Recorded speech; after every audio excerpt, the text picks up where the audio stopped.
C'est bon? Oui. Super. Parce qu'en fait, Lucie elle est en train de m'aider. Hier, j'ai filmé, je crois, 30 minutes et je me suis rendu compte que les 30 minutes de footage étaient floues parce qu'il a perdu la mise au point sur mon visage. Bon, là n'est pas la question. Aujourd'hui, on va parler de mon matériel et ce que je peux t'apporter sur mon expérience que j'ai eue. Finalement, je vais pas vous faire un What's in my bag basique. Tout simplement, on va pas parler de mon matériel, quelles sont les performances vraiment. Enfin, j'en parlerai un peu bien sûr, mais je veux surtout parler de mon matériel. Qu'est-ce que ça m'a apporté artistiquement, comment j'ai évolué avec, qu'est-ce que ça m'a apporté au niveau de la qualité, au niveau de la créativité, tout ça. Enfin, le plus important. Donc voilà, je pense qu'on est parti.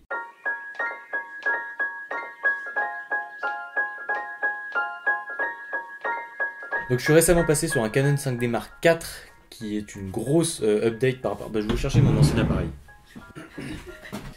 Donc avant j'étais sur. Hop, la mise au point, c'est bon. Okay. Avant j'étais sur un Nikon D5300 avec des optiques plutôt simples d'entrée de gamme. Et je suis enfin passé sur un Canon 5D Mark IV avec des optiques Sigma, donc c'est des optiques professionnelles, ça coûte très cher. Mais on est vraiment sur une qualité énorme. Ce qui m'a vraiment marqué le plus, c'est le piqué et la qualité et surtout toutes les possibilités que je pouvais faire en post-traitement. Alors qu'est-ce qu'il y a d'important sur l'upgrade que j'ai faite? C'est surtout la qualité des optiques. Elles ont une mise au point très rapide et en fait de façon générale l'appareil est beaucoup plus rapide, ce qui me permet de faire des choses que je ne pouvais pas faire avec cet appareil. Par contre, ce qui est important, et c'est là que tu vas comprendre que l'appareil photo ne fait pas le photographe, c'est qu'avec cet appareil, bah déjà j'ai commencé avec, donc déjà c'est important de commencer par du matériel qu'on comprend, donc il est moins complexe, on le comprend plus facilement, et surtout il était limitant. Alors tu vas me dire, bah oui, il est limitant, du coup on fait moins de choses. Mais oui et non, parce que quand on est limité quelque part, on va aussi développer une certaine créativité. Donc par exemple ici, j'avais pas toutes les optiques que je voulais, j'avais pas la vitesse de mise au point que j'avais aujourd'hui, et du coup ça me permet d'en étant limité, d'être créatif et du coup de réfléchir à des nouveaux moyens d'expression limités par ce matériel. Tout à l'heure je vous parlerai de mes appareils photo argentiques et là je pense que niveau limitation on est au top, mais en même temps c'est hyper créatif et je fais des choses assez cool avec les argentiques. Mais bon, là n'est pas le sujet. Ok, on continue sur les optiques. Ce sont des optiques Sigma. J'ai une optique 24-70 qui est toujours sur mon appareil photo, donc 24-70 ouverture de 8, l'ouverture c'est le petit F qu'on a à côté de l'optique, ça permet d'avoir une bonne profondeur de champ et surtout beaucoup de lumière. C'est une optique zoom, donc elle est très bonne, mais j'ai aussi le 50 mm et le 35 mm, donc qui sont fixes, on appelle ça des primes. Et là elles ouvrent à 1.4 et là on est sur une qualité complètement énorme. Les optiques Sigma sont un peu lourdes, mais je transporte toujours le 24-70, le 35 et le 50. La plupart du temps, parce qu'au final c'est lourd, c'est limitant, mais au fil du temps, je me suis habitué un peu à voir le monde avec un filtre, un peu genre le filtre 70 mm, le filtre 35 mm, le filtre 50 mm, et ça me permet de composer l'image avant même de la prendre. Il y a beaucoup de gens aujourd'hui qui voient la photographie comme on se balade avec un appareil, on voit un truc joli, on prend une photo, on change quelques réglages et on arrive à un truc bien. Moi je suis plus dans une observation avant de faire la photo et donc je me balade avec mon appareil à la main ou dans mon sac, j'observe des choses et je me dis ah ouais, là avec un 50 mm ça peut être pas mal, là avec un 35 ça peut être pas mal. Donc ce que ça apporte les primes de ces Sigma comme ça, c'est une excellente qualité surtout, donc c'est important de se les balader et peut-être de changer l'optique, de prendre le temps de changer d'optique pour gagner en qualité. Je te parle encore de limitation. Quand on est limité, en fait, on va être beaucoup plus créatif. C'est-à-dire que ça nous donne une limitation, mais on va pouvoir essayer de créer des choses derrière qui sont intéressantes. Par exemple, le 35 mm, c'est parfait pour la photo de rue, parce que quand on a un zoom, par exemple, en photo de rue, on a tendance à vouloir zoomer, et donc aller chercher s'il se passe quelque chose d'intéressant, un cadrage, on va zoomer, et en fait, ça aurait été sûrement mieux avec un 35 mm. La plupart du temps, la photo de rue, même les plus grands photographes que j'ai pu regarder, ils utilisaient souvent un 35 mm parce que ça permet d'être proche du sujet. Et puis surtout, ça permet d'apprendre à composer avec tout le cadre. Quand on est en assez grand angle, c'est-à-dire 35 mm, et qu'on a que ça, c'est-à-dire qu'on a que ça sur l'appareil, on doit apprendre à composer avec 35 mm. Et 35 mm, ça nous oblige à composer avec toute l'image. On met pas des trucs dans le flou, on se dit pas c'est pas grave, ça c'est moche, ce sera flou derrière. Ça nous oblige à vraiment apprendre à composer. Bon alors, pour parler de drone, le drone c'est vraiment l'acquisition, je crois qu'il m'a vraiment fait le plus changer ma vision de la photo et de la vidéo surtout. Au début, quand j'ai acheté un drone, j'ai acheté un Phantom 3 standard et je faisais beaucoup de vidéos avec, principalement de la vidéo d'ailleurs. Donc j'ai fait plusieurs treks en montagne, j'avais fait une vidéo au parc des Écrins qui était vraiment magnifique et j'étais vraiment très fier. Ça rajoutait un point de vue qui était vraiment différent. J'utilisais beaucoup en vidéo parce qu'en photo on était sur une qualité très médiocre et puis je voyais pas encore trop l'intérêt de faire des photos parce que la plupart du temps on arrive à trouver un point de vue qui reste assez similaire que l'appareil photo pour avoir une belle photo. Pour continuer l'histoire, j'ai dû upgrader mon drone parce que je suis parti au Pérou et en Bolivie l'année dernière pour voir le lac Salé. Et du coup là il me fallait absolument un drone, sauf que vous voyez la taille d'un Phantom 3 standard, c'est pas transportable, surtout en trek pendant 4 jours avec juste un sac à dos. Donc je suis passé sur un Mavic Pro que tout le monde connaît. Je pense que tu connais ce drone, c'est vraiment le drone des photographes, clairement il est vraiment parfait. Et aujourd'hui j'en suis très satisfait, même si le Mavic Pro 2 me fait de l'œil. Le Mavic Pro ça a vraiment été une amélioration, puisque donc il est portable, je me balade de partout et ça me permet vraiment de... C'est-à-dire que le drone ne devient plus un poids lourd, c'est pas un plus, c'est-à-dire qu'il a sa place tout le temps dans le sac, et donc ça c'est super intéressant. Et ça m'a permis vraiment d'apprendre un nouveau point de vue, et surtout, principalement au début en vidéo, ça m'a permis vraiment d'avoir des plans où on peut se balader sur 50 mètres, 20-30 km/h, donc il y a plus de spatialisation, on voit plus la globalité, on voit plus la vitesse et des mouvements qu'on ne pourrait pas faire avec une caméra normale. Au niveau des photos, j'étais resté sur des photos artistiques où on avait des accès impossibles, par exemple au-dessus de l'eau, ou alors par exemple au-dessus d'une falaise où je peux pas accéder avec mon appareil photo, donc là je le prenais avec le drone. Et c'est que récemment, donc je vais vous montrer la série, que j'ai pris conscience que c'était vraiment intéressant de prendre des photos par au-dessus, et donc là j'ai appris à composer une image avec le point de vue du dessus, et là j'ai composé une série qui était plutôt sympa. En tout cas je suis assez content de cette série. Je pense que c'est l'une des meilleures utilisations artistiques que j'ai pu faire aujourd'hui du drone en photo. Autrement, le drone ouvre vraiment le champ de vision, parce que à notre échelle, à notre taille, je fais quand même 1m70. Ouais, voilà. À 1m70 je vois pas tout, et je pense qu'à 1m80 non plus. Avec un drone, on peut vraiment aller se balader dans des endroits qui sont complètement nouveaux pour le regard humain, on va dire. C'est-à-dire qu'on se met sur la télécommande comme ça, on regarde le retour écran, que le retour écran, et puis on va se balader. Moi j'ai un ami avec qui j'ai fait une vidéo sur YouTube il y a pas longtemps, il se baladait, il envoyait le drone à 3-4 km, il baladait au Suisse, il trouvait des endroits, et là il a trouvé des compositions qui sont assez étonnantes, qu'on n'aurait même pas pu envisager en arrivant sur le lieu. En arrivant sur le lieu, je me suis pas dit « Ah, là-bas ça a l'air intéressant ». Non, j'ai fait décoller mon drone, je me suis baladé, je regardais autour, et puis j'ai trouvé des trucs assez cool. Là je vais vous montrer une photo du lac de la Gruyère. Je pense que c'est une bonne ouverture artistique qui me permet d'avoir une nouvelle vision. En tout cas, moi le Mavic Pro, il est toujours dans mon sac. Voilà. Alors, au niveau du son, il est où mon micro ? Alors, je pense que tu le sais, mais en vidéo, le son, ça fait une grande partie de la vidéo, si ce n'est presque tout, peut-être allez, 70% de la vidéo. Et donc c'est la première acquisition que j'ai eue, c'est le Rode Video Mac Go, qui est un entrée de gamme, vraiment, c'était vraiment juste au début, parce que je voulais un son qui n'était pas celui de l'appareil que j'avais, le Nikon, qui n'était pas top. Du coup ce micro permet d'être directionnel, donc ça veut dire qu'en gros il va capter le son que devant en fait, et un peu derrière, donc on peut toujours faire des commentaires derrière comme ça. Ce micro est un peu vieux, mais je m'en sers encore un peu pour le vlog, c'est parfait, ça n'isole pas trop la voix, mais c'est suffisant pour avoir une ambiance globale. Et après j'ai vraiment compris, je vais vous passer un petit extrait là, que le sound design était vraiment très important.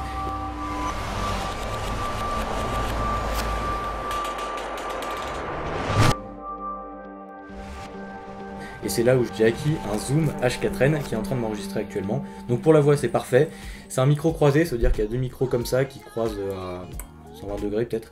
Et du coup ça permet d'avoir des ambiances sonores. Donc à chaque fois que j'arrivais dans un endroit nouveau, il y avait des sons intéressants, la forêt, l'eau, le vent dans le désert, ou j'en sais rien, tout ce genre de trucs. Et bien j'utilisais le Zoom H4n qui me permettait d'enregistrer l'ambiance, et après on peut récupérer ça sur les logiciels de montage. Et c'est vraiment super intéressant.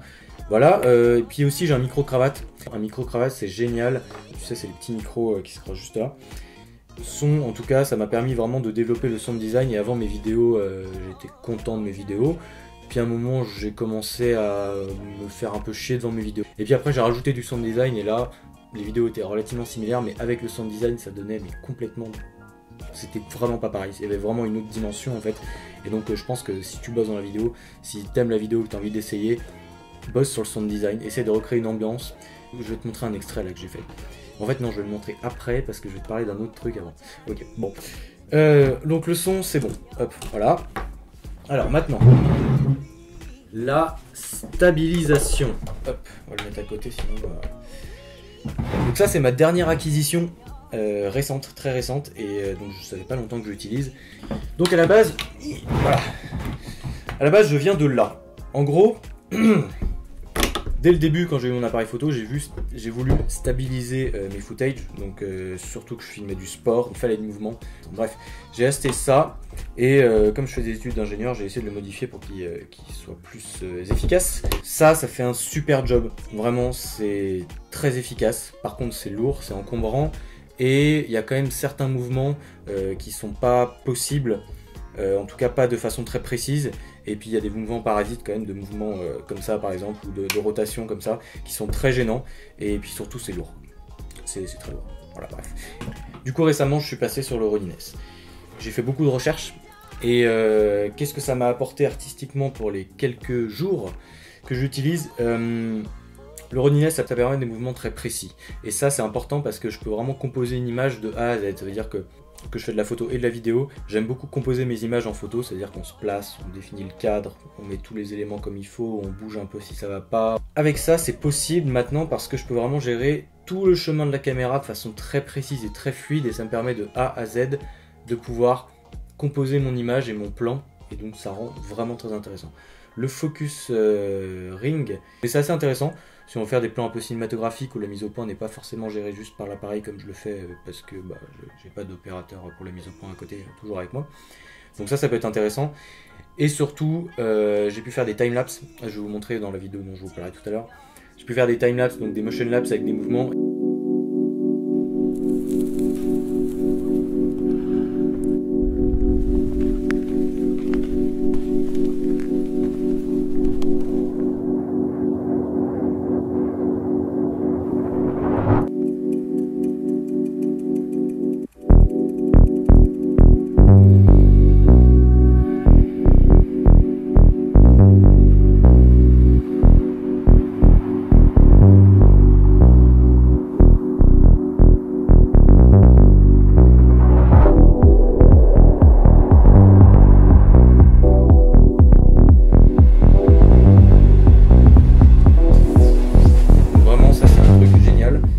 Et surtout, ce qui est vraiment bien, l'avant-dernier truc dont je vais te parler, c'est mon sac.